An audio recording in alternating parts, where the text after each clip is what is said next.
지금 우리에게 말씀하시는 하나님을 믿고 이 시간 저희가 귀를 열고 주님의 말씀을 듣기 원합니다.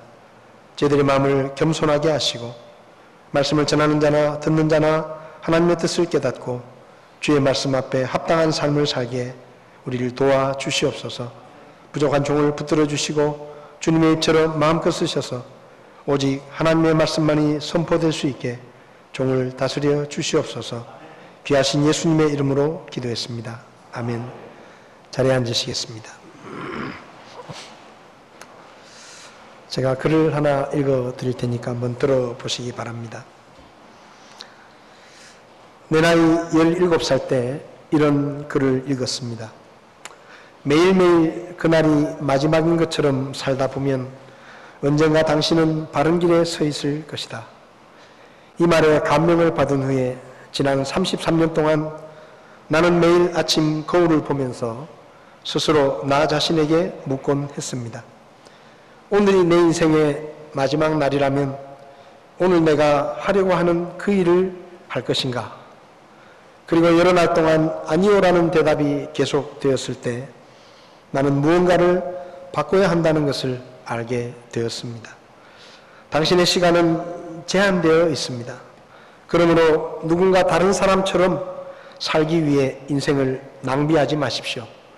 또 다른 사람이 생각해서 내린 결론을 따라 살려고 하지도 마십시오. 내가 곧 죽을 것이라고 생각하는 것은 내가 중요한 결정을 내려야 할 때 큰 도움을 줍니다. 왜냐하면 사람들의 기대, 자존심, 부끄러움이나 실패 등은 죽음 앞에서는 아무것도 아니라는 것을 알게 되기 때문입니다. 그래서 언젠가 당신이 죽을 것이라는 것을 기억하면 무언가를 잃을까봐 두려워하는 덫에 빠지지 않습니다.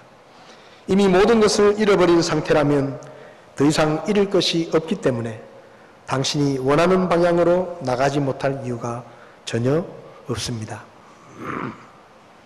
이 말은 아이폰과 아이패드를 만들어내는 애플이라는 회사의 창립자인 스티브 잡스라는 분이 스탠포드 대학교 졸업식에서 축사를 하면서 했던 말입니다.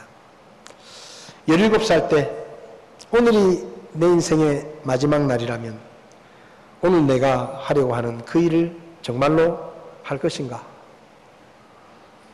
그 생각을 가지고 33년 동안 매일마다 아침마다 자기 자신을 향해서 그렇게 묻고 살았다 하는 것이 스티브 잡스의 말이었습니다.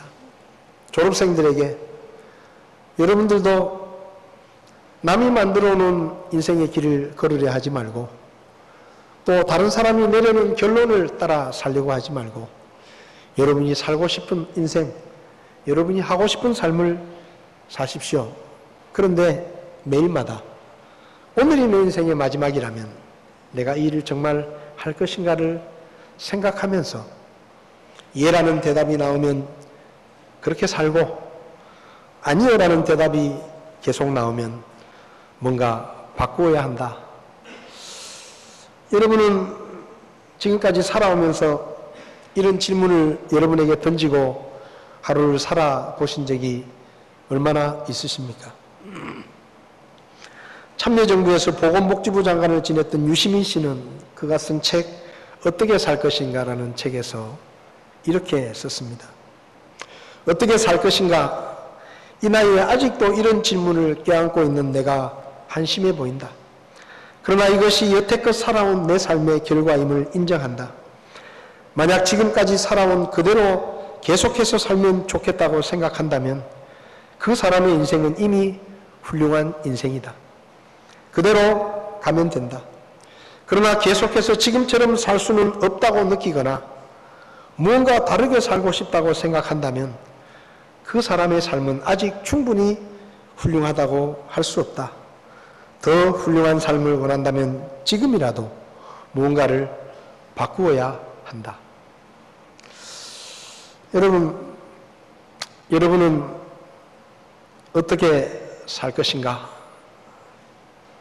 이 질문에 여기 이 사람이 말한 것처럼 지금까지 살아온 인생을 지금까지 내가 잘 살아왔으니까 앞으로도 계속 이렇게 살면 되겠다 하고 살고 있습니까? 아니면 뭔가 지금까지 내가 뭔가 부족한 것 같은데 앞으로 내 인생이 좀 달라졌으면 좋겠다. 뭔가 좀 변화가 있었으면 좋겠다.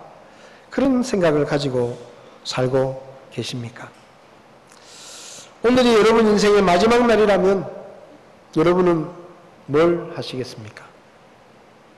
내일 여러분 마음속에 지금 다 뭔가 계획이 있으실 겁니다. 내일에 대한 계획. 내일은 어디 출장을 가고 누구를 만나고 내일은 또 시험 공부를 하고 내일은 또 이런저런 일을 해야지라고 나름대로 계획을 세워 놓으셨을 텐데 만약에 내일이 여러분 인생의 마지막 하루라고 하면 그 일을 하시겠습니까? 내일부터 제주도 놀러 가야지. 근데 내일이 마지막 날이라면 그냥 진짜 제주도를 갈까요? 내일 누군가를 만나기로 했는데 내일이 내 인생의 마지막 날이라고 하면 정말 그 사람을 만나러 갈까요?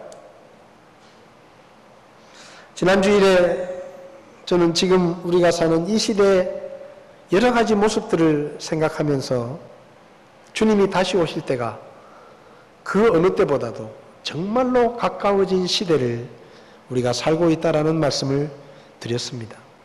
예수님께서 마지막 때가 되면 전쟁과 전쟁의 소문이 있을 것이고 민족이 민족을 나라가 나라를 대적하는 민족 분쟁의 일들이 있을 것이고 그리고 처처에 기근이 있고 전염병이 돌고 지진이 많이 일어날 것이라고 하셨고 또 거짓 그리스도들이 나타나서 거짓 복음을 전할 것이라고 말씀하셨는데 지금 우리가 살아가는 시대가 그 모든 것들이 이루어지고 있는 시대입니다. 그래서 꼭 교회뿐만 아니라 사회학자들이나 지질학자, 천문학자들도 곧 지구의 종말이 가까웠다라고 모두가 다 그렇게 말합니다. 다시 말하면 우리가 이 땅에서 살아야 될 날들이 그렇게 길지 않다라는 것입니다. 그러면 여러분 어떻게 사시겠습니까? 지난 주일에 주님의 다시 오심이 가까웠다라는 말씀을 드렸고 오늘은 그러면 우리가 어떻게 살 것인가? 이 마지막 시대 주님의 다시 오심이 그 어느 때보다도 가까워진 이 시대를 사는 우리가 어떻게 살아야 될 것인가 하는 것을 좀 생각해 보려고 합니다. 오늘 본문에 여러 가지 말씀이 나와 있지만 그보다 먼저 우리가 이 마지막 시대에 가장 해야 될 중요한 일이 있다고 하면 그것은 예수님을 믿고 천국에 갈 준비를 하는 것입니다. 요한복음 14장을 보면 예수님이 다시 오신다라고 말씀하셨는데 그분이 다시 오시는 이유가 무엇인지를 말씀하고 있는데 요한복음 14장 1절에서 보면 너희는 마음에 근심하지 말라. 하나님을 믿고 또한 나를 믿으라. 내 아버지 집에 거할 곳이 많도다. 그렇지 않으면 내가 너희에게 말해 주었으리라. 내가 너희를 위하여 처소를 예비하러 가노니 가서 너희를 위해 처소를 예비하면 내가 다시 와서 너희를 내게로 받아들여 내가 있는 곳에 거기에 너희도 있게 하리라. 예수님께서 십자가에 달려 죽으시고 부활하신 후에 제자들과 함께 40일 동안 지내시다가 하늘로 올라가셨습니다. 그런데 예수님께서 살아계실 때 제자들에게 뭐라고 말씀하셨는가 하면 내가 떠나고 나서 내가 가고 난 다음에 다시 온다. 근데 다시 오는데 왜 다시 오는가 하면 너희를 내게로 받아들여 내가 있는 곳에 거기에 너희도 있게 하기 위해서 내가 다시 온다 라고 말씀하십니다. 다시 말하면 예수님께서 다시 오시는 이유는 믿는 자들을 천국으로 데리고 가시기 위해서 오신다는 것입니다. 그때가 가까워지고 있습니다. 그러면 생각해 보십시오. 예수님께서 다시 오셔서 천국에 갈 사람들을 뽑아서 천국에 데려가시는데 그분이 다시 오실 때 여러분은 어떻게 되고 싶으십니까? 예수님이 뽑아서 천국에 데리고 가는 사람 속에 여러분이 있었으면 좋겠습니까? 아니면 그냥 이 세상에 남겨진 사람들 중에 여러분이 있었으면 좋겠습니까? 저는요, 천국에 가고 싶습니다. 예수님이 다시 오셔서 천국에 데리고 가실 때 저도 데리고 가셨으면 좋겠고 저도 데리고 가실 것이라고 믿기 때문에 저는 예수님이 하루라도 빨리 오셨으면 좋겠습니다. 정말입니다. 제가 빨리 죽는 것도 괜찮겠지만 예수님이 빨리 다시 오시는 게 더 좋겠습니다. 예수님이 오셔서 천국에 데려가실 때 제 이름을 부르시며 동수야 가자. 이 쓸데없고 힘든 세상에 더 이상 있을 필요가 없다. 이제는 나하고 천국에 가자 하고 말씀하시면 저는 열일을 다 제쳐놓고 그분을 따라 나설 것입니다. 그래서 그분이 다시 오시는 것이 기다려지고 그분이 다시 오시는 것이 빨리 왔으면 좋겠습니다. 여러분, 준비가 되어 있는 사람에게는 주님이 다시 오시는 것이 반가운 일이고 기다려지는 일일 것입니다. 그러나 천국에 갈 준비가 안 된 사람에게는 주님의 다시 오심은 불안하고 두려운 날이 될 것입니다. 요즘 우리나라에 이름도 낯선 메르스라는 전염병이 말 그대로 우리나라를 집어삼켰습니다. 지금 사람들이 하는 100마디 말 중에 아마도 90마디는 메르스에 관한 이야기일 것입니다. 왜 사람들이 메르스를 무서워하고 죽음을 두려워할까요? 아니, 메르스가 왜 이렇게 우리나라에서 이렇게 극성을 부리면서 걷잡을 수 없을 만큼 전염되고 있을까요? 분명한 이유가 한 가지 있는데 준비를 안 했기 때문입니다. 중동 지역에서 메르스가 발병을 해서 1000명이 감염이 되고 400명이 죽는 일이 불과 얼마 전에 있었습니다. 그리고 중동 지역의 나라들이 이 메르스에 대해서 연구를 해가지고 전 세계 나라들의 보고서를 보냈습니다. 이런 질병이 새로 생겼는데 이렇게 위험하고 이런 증상이 있고 이렇게 치사율이 높으니까 조심하십시오. 우리나라에도 그 보고서가 왔습니다. 근데 안타깝게도 우리나라 정부가 그 보고서를 좀 더 관심을 갖지 않고 의사들을 교육시키고 이런 전염병이 우리나라에 들어올 때 우리가 이렇게 해야 된다라고 하는 준비를 제대로 하지 못했습니다. 그래서 병이 들어왔는데 심지어는 의사들도 알아보지 못했고 병원에 가서 아파서 병원에 갔는데 감기입니다 하고 약을 주는데 옛날에는 감기약을 먹으면 나았는데 감기입니다 하고 약을 주는데 약을 먹어도 안 낫거든요. 그러니까 그 의사 실력 없네 생각하고 다른 병원에 갑니다. 또 다른 병원에 가서 새로운 의사를 만났는데 그 의사도 감기네요. 또 약을 줍니다. 그 말을 믿고 또 약을 먹었는데 또 안 낫습니다. 그러니까 또 다른 병원에 갑니다. 그러는 사이에 그 바이러스가 온 병원에 퍼지고 수많은 사람들이 감염이 됩니다. 준비를 하지 못했다는 것 정말로 안타까운 일이죠. 준비만 좀 잘했더라면 미리 대비를 잘했더라면 지금처럼 이렇게 어려워지지는 않았을 것인데 좀 더 나아졌을 것인데 준비를 제대로 못한 겁니다. 이것은 전염병뿐만 아니라 우리의 인생도 마찬가지입니다. 우리 인생에서 가장 확실한 것이 있다고 하면 언젠가 죽는다는 것입니다. 그것보다 더 확실한 것은 없습니다. 그런데 오늘날 지금 살아가고 있는 수많은 사람들이 5년 후의 미래를 준비하고 10년 후의 미래를 꿈꾸고 20년 후에 더 나은 삶을 위해서는 수많은 준비를 하지만 정작 언제 다가올지 모르는 죽음은 준비하지 않습니다. 너무나 느긋합니다.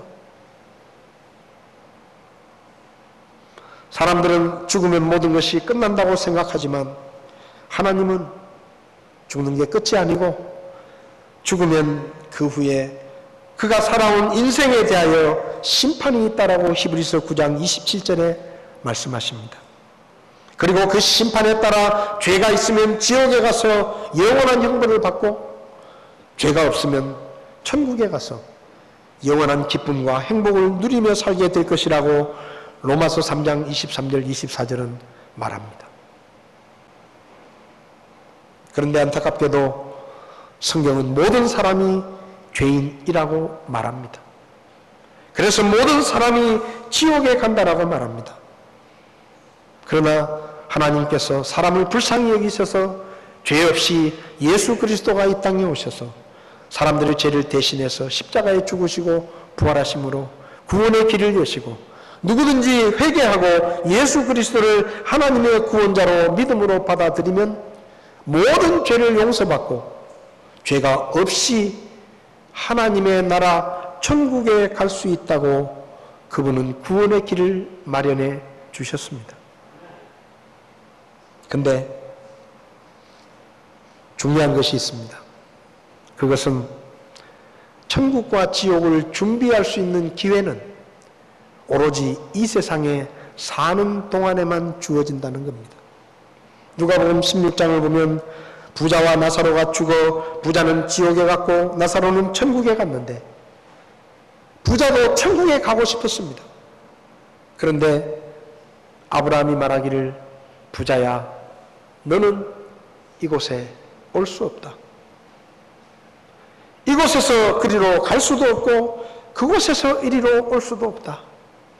너는 이미 천국을 준비할 수 있는 기회를 잃어버렸다. 라고 말합니다. 그러니까 부자가 말하죠. 저는 잃어버렸더라도 내 형제들에게는 그 기회를 다시 주십시오. 내 형제들에게 그들은 지옥에 오지 않게 나사로를 보내서 지옥이 있다는 것을 다시 한번 가르쳐 주십시오. 라고 말합니다.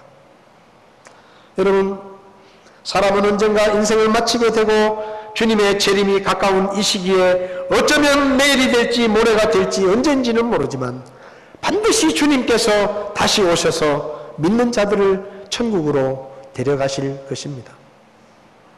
그러나 죄가 있으면 천국에 갈 수가 없습니다. 여러분은 어떻습니까? 여러분은 천국에 갈 준비가 되셨습니까? 여러분은 오늘 여러분의 인생이 끝난다고 하면 여러분은 천국에 갈 자신이 있으십니까?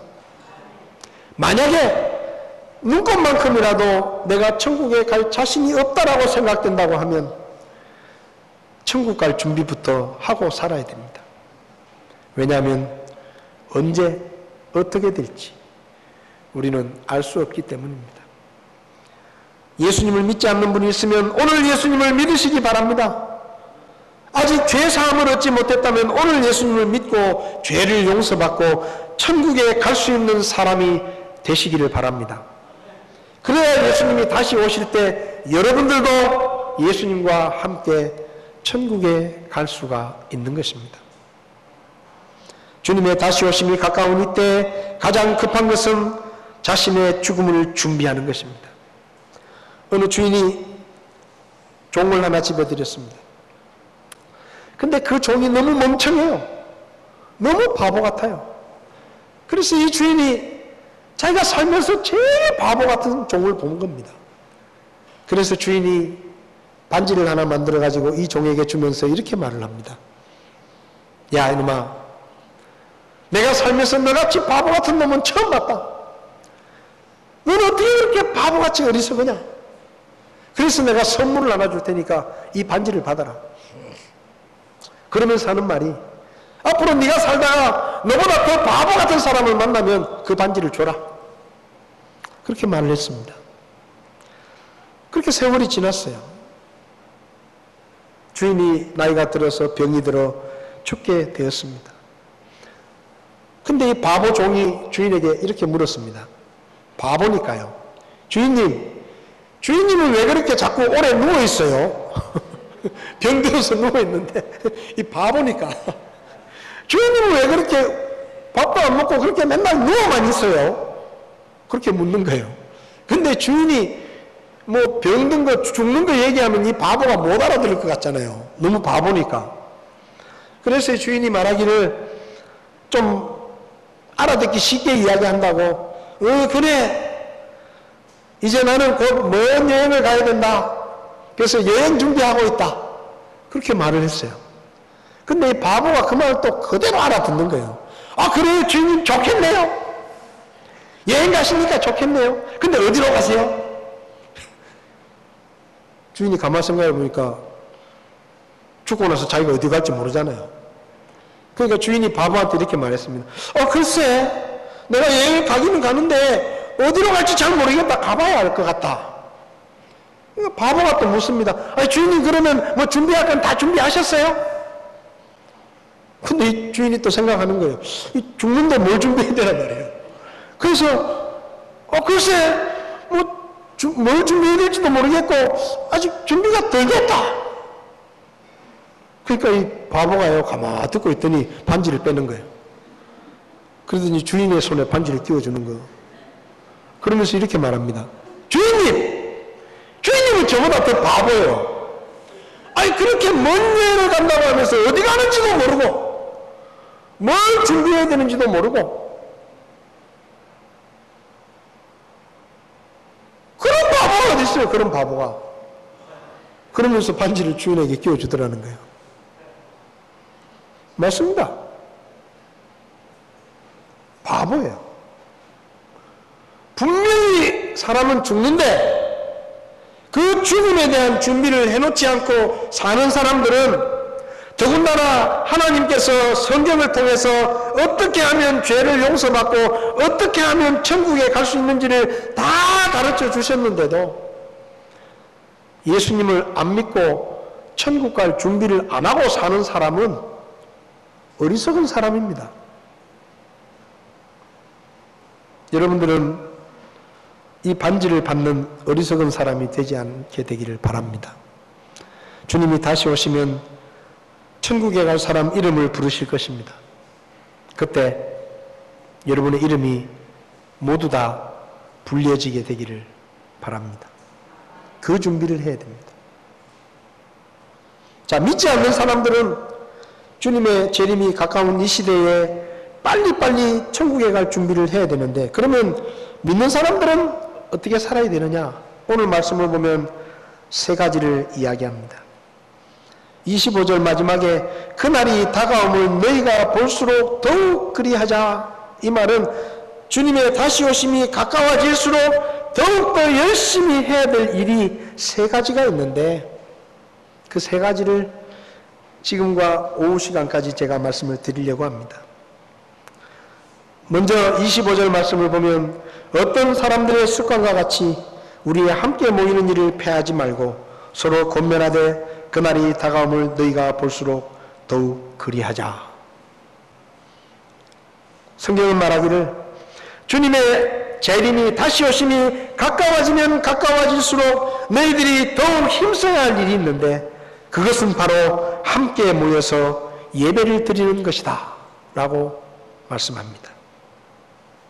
구원받지 못한 사람이 구원받아 천국에 갈 준비를 하는 것이 가장 중요한 준비라고 하면 구원받은 성도들이 마지막 시대에 더욱 힘써야 할 일은 함께 모여서 예배를 드리는 일입니다.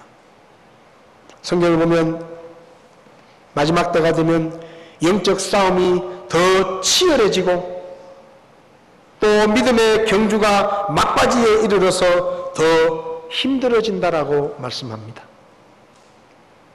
그래서 싸움이 더 치열해지고 경주가 더 힘들어지면 우리에게 더 많은 에너지가 필요합니다. 그리고 이 세상이 점점 혼탁해지기 때문에 이 세상에서 바람직한 믿음의 삶을 살기 위해서는 그 어느 때보다 우리에게 하나님의 지혜가 필요합니다. 그런데 하나님의 능력과 하나님의 지혜를 어떻게 받을 수 있느냐? 이사야 40장을 보면 오직 주를 우러러 바라는 자들은 자기 힘을 회복한다.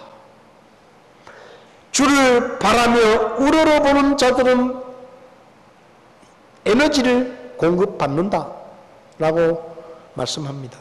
이게 뭡니까? 예배입니다. 성도는 예배를 통해서 하나님의 능력을 공급받게 되고, 예배를 통해서 하나님의 지혜를 얻게 되고, 예배를 통해서 싸움을 이길 수 있는 능력과 경기를 마칠 수 있는 용기를, 힘을 얻게 되는 것입니다. 마지막이 가까워지면 가까워질수록 예배에 더 힘쓰라는 이유가 무엇입니까? 더 많은 에너지와 더 많은 지혜가 필요하기 때문에 예배에 모이는 일을 힘쓰라는 것입니다. 그런데 이상한 거 있습니다. 주님의 재림이 더욱 가까워지면 가까워질수록 예배가 소홀해진다는 것입니다. 오늘날 많은 목회자들이 예배의 위기 시대라고 말합니다. 예배 출석률이 떨어지고 성도들은 예배에 빠지는 것을 아무것도 아닌 것처럼 가볍게 생각합니다. 옛날 우리 어른들은 예배를 중시하고 예배를 삶의 중심에 두었습니다. 우리 어른들은 예배를 위해서 토요일이 되면 옷도 깨끗하게 다려놓고 헌금도 미리 준비하고, 그리고 건너 마을에 있는 교회까지 10리가 넘는 길을 한두 시간을 걸어가고 예배를 드려야 되는데 그 길도 마다하지 않고 주일 아침, 주일 저녁, 수요일 저녁 예배 열심히 나갔습니다. 예배를 드리기 위해 오랜 시간을 걸어가는 수고도 마다하지 않았습니다. 근데 지금은 어떻습니까? 지금은 예배를 너무 가볍게 생각합니다. 많은 사람들이 주일 아침 예배에 한번 참석하는 것으로 예수 다 믿어 주었다라고 생각하는 사람들처럼 주일 아침 예배 한번 참석하면 끝입니다. 심지어는 교회에서 직분을 맡은 사람들도, 또 교회에서 이런저런 사역을 하는 사람들도 주일 오후 예배나 수요일 저녁 예배는 별 이유도 없는데 안 옵니다. 아버지가 안 오니 자식도 안 옵니다. 어른이 안 오니 학생, 청년들도 안 옵니다. 우리 교회 주일 아침 예배 때는 학생들도 보이고 청년들도 보이거든요. 오후 예배 때는 어디로 가버렸는지 별로 없습니다. 어른들도 별로 없습니다. 수요일 예배 때는 20명도 안 모입니다. 학생, 청년들은 잘 안 보입니다.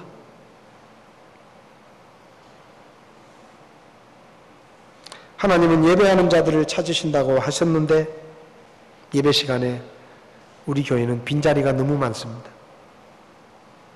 누가복음 18장 8절을 보면 예수님께서 이렇게 말씀하십니다.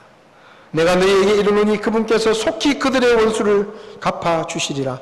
그럼에도 불구하고 사람의 아들이 올 때에 땅에서 믿음을 보겠느냐. 마지막 때가 가까워졌고 영적인 싸움은 더욱 치열해지고 유혹을 이기기 위해서 하나님의 지혜가 어느 때보다 필요한 시대인데, 오늘날 예배 나와서 하나님의 능력을 구하고 하나님의 지혜를 찾는 사람들은 점점점 줄어들고 있습니다. 무슨 얘기입니까? 교회의 능력이 사라진다는 이야기입니다. 세상을 변화시켰던 하나님의 능력이 더 이상 교회를 통해 나타나지 못한다는 이야기입니다. 그래서 오늘날 교회를 보십시오. 요즘 교회는요, 세상의 웃음거리입니다. 세상의 손가락질을 받습니다. 건물은 그럴듯하고 사람들은 많이 보이는 것처럼 보이지만 능력이 없습니다. 교회가 말해도 사람들은 믿어주지 않습니다. 마치 지금 우리나라 정부가 메르스에 대해서 뭐라고 이야기를 해도 백성들이 잘 믿지 않는 것처럼 목사가 무슨 이야기를 하고 교회가 무슨 이야기를 해도 사람들은 귀를 기울이지 않습니다.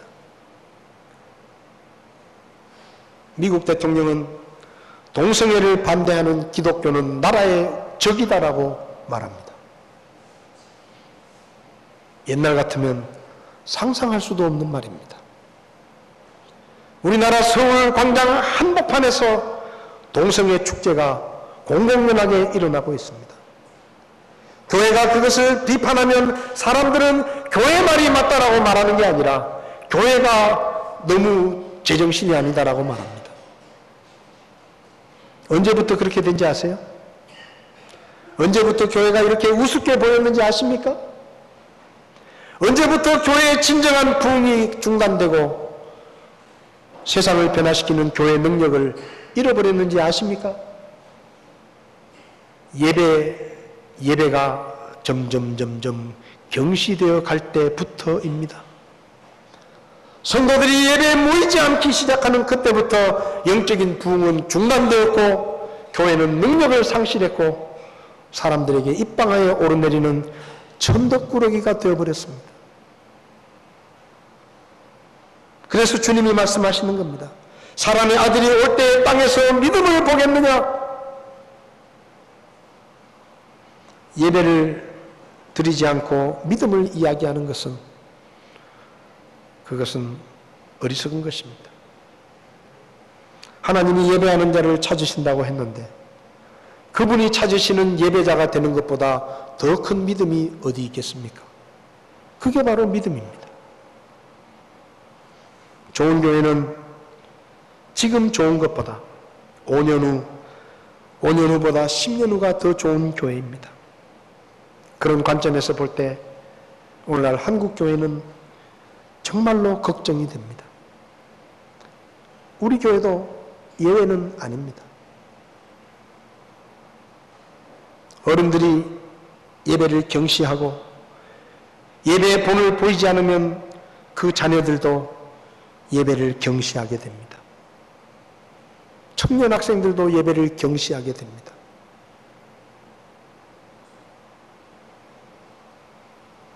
목사로서 사역을 하면서 제일 당황스러울 때가 언제인지 아십니까?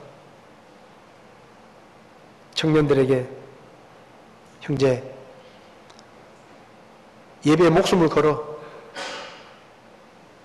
하나님은 예배하는 자를 찾으시고 예배하는 자를 축복하시기 때문에 예배를 나와야 돼. 그렇게 말하면 그 청년이 뭐라고 대답하는지 아세요? 어른들도 안 나오는데 왜 저는 예배 나가야 돼요? 그렇게 말할 때 당황이 됩니다. 성경은 말하기를 그날이 다가옴을 너희가 볼수록 더욱더 모이는 일에 힘쓰고 예배드리는 일에 힘쓰라고 말하는데 이 시대는 점점 마지막이 가까워지면 가까워질수록 오히려 교회는 비어가고 예배 모이는 사람들의 숫자는 줄어들고 사람들은 더 분주합니다. 그래서 능력이 없는 것입니다. 그래서 교회가 전하는 복음이 사람들에게 믿을 만한 이야기로 들려지지가 않는 것입니다. 여러분은 어떻습니까? 여러분은 영적 싸움에서 승리하고 계십니까? 여러분의 믿음의 경주를 끝까지 최선을 다해서 달려가고 계십니까? 힘이 딸리지는 않습니까? 예배에 나와 하나님이 주시는 능력과 지혜를 얻으시기를 바랍니다. 그리고 우리 뒤를 따라오는 다음 세대에게, 우리의 자녀들에게 예배의 유산을 물려줄 수 있기를 바랍니다. 그러기 위해서 먼저 된 어른들이, 부모들이 본을 보여줘야 됩니다. 예배를 통해 내가 하나님 없이 살 수 없듯이 너희들도 하나님 없이 살 수 없으니 하나님께 예배를 드리는 일을 게을리하지 말라고 가르쳐야 합니다. 말이 아니라 행동으로. 사도 바울은 사도행전 20장 32절에서 에베소 교회를 향해서 이렇게 말합니다. 내가 주와 은혜의 말씀에 너희를 부탁한다. 무슨 말입니까? 너희가 바른 믿음 안에서 바로 서서 주님 앞에 쓰임받는 교회가 되기를 원하는데 그 일을 위해서 내가 주와 은혜의 말씀에 너희를 부탁한다. 부모 여러분, 여러분의 자녀를 무엇에 부탁하고 계십니까? 세상의 지식에 부탁하십니까? 유력한 어느 사람에게 부탁하십니까? 여러분의 자녀를 누구에게 부탁하고 계십니까? 주와 은혜의 말씀에 여러분의 자녀를 부탁하시기 바랍니다. 그렇게 하려면 예배를 드려야 됩니다. 부모가 먼저, 어른들이 먼저 예배의 자리에 와서 겸손하게 하나님의 능력을 구하고 하나님의 지혜를 구하고 예배 드리는 모습을 보여주어야 합니다. 그래서 예배가 회복되어져야 합니다. 예배 시간에 여러분의 자리를 빈자리로 남겨두지 마십시오. 예배의 자리로 나오십시오. 주일 오전 예배뿐만 아니라 주일 오후에도 수요일 저녁에도 예배하는 자를 찾으시는 하나님 앞에 여러분의 예배의 자리를 빈자리로 남겨두지 마십시오. 마지막 때가 가까웠다라고 말합니다. 그런데 마지막 때가 더 가까워졌고 마지막 때가 가까워졌다는 것을 입버릇처럼 이야기하는데 왜 교회에는 예배 시간마다 사람들이 줄고 자녀들의 손을 붙들고 와서 함께 앉아서 예배를 드리는 가정들의 모습이 점점점 줄어들고 왜 그렇게 되고 있을까요? 마귀의 작전이 성공한 겁니다. 마귀의 작전이 성공한 거예요. 마귀는 잘합니다. 마지막 때가 되었고 이제 교회들이 힘을 합하여 예배를 드리고 영적인 능력을 공급받고 하나님의 지혜를 공급받으면 마귀가 교회를 공격할 수 없고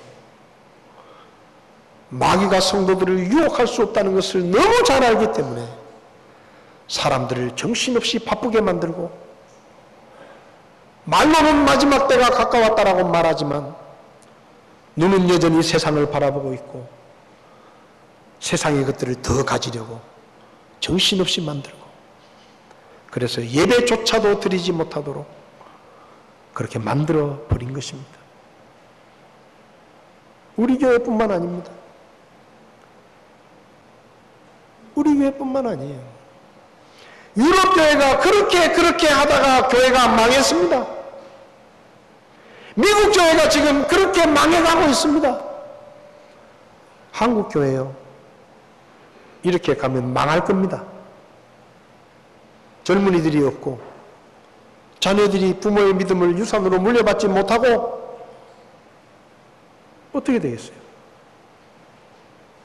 유럽처럼 거대한 예배당은 술집이 되고 큰 예배당은 관광지가 되고 1000명이 모이는 예배당에 20명이 앉아서 예배를 드리는 그 모습이 우리의 미래의 모습이 아니라고 누가 보장할 수 있습니까?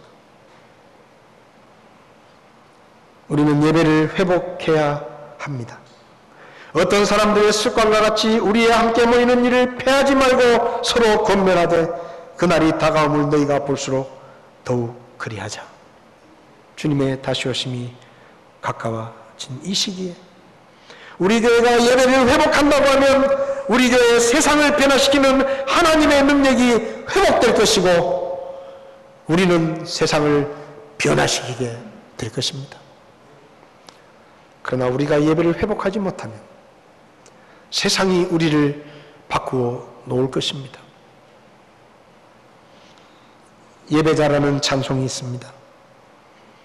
아무도 예배하지 않는 그곳에서 주를 예배하리라. 아무도 찬양하지 않는 그곳에서 나는 주를 찬양하리라. 누구도 헌신하지 않는 그곳에서 주께 헌신하리라. 누구도 증거하지 않는 그곳에서 나는 주를 증거하리라. 내가 밟는 모든 땅 주를 예배하게 하소서. 주의 보혈로 덮어지게 하소서. 내가 선 이곳 주의 거룩한 곳 되게 하소서. 주의 향기로 물들이소서. 여러분, 우리의 예배가 회복되어야, 예배의 열정이 회복되어야 우리에게 하나님의 능력이 회복되고 하나님의 지혜가 회복되고, 이 마지막 시대에 우리는 비로소 믿음으로 살고 영적인 싸움에서 승리하고 우리의 믿음의 경주를 끝까지 끝마칠 수 있는 믿음의 힘을 얻게 될 것입니다. 저와 여러분들이 예배자가 되는 것을 소홀히 여기지 않고 예배 시간에, 예배의 자리에 함께 모여 예배하는 일에 힘쓰고 서로 권면하고, 함께 모여 예배하자고 권면하고, 예배의 자리에 함께 모여 하나님을 예배함으로 하나님이 주시는 능력과 지혜를 힘입어서 이 마지막 시대, 힘들지만 어렵지만 믿음을 지키며 살아가는 그런 교회와 우리 모두가 될 수 있기를 바랍니다. 기도하시겠습니다. 다 눈을 감으십시오.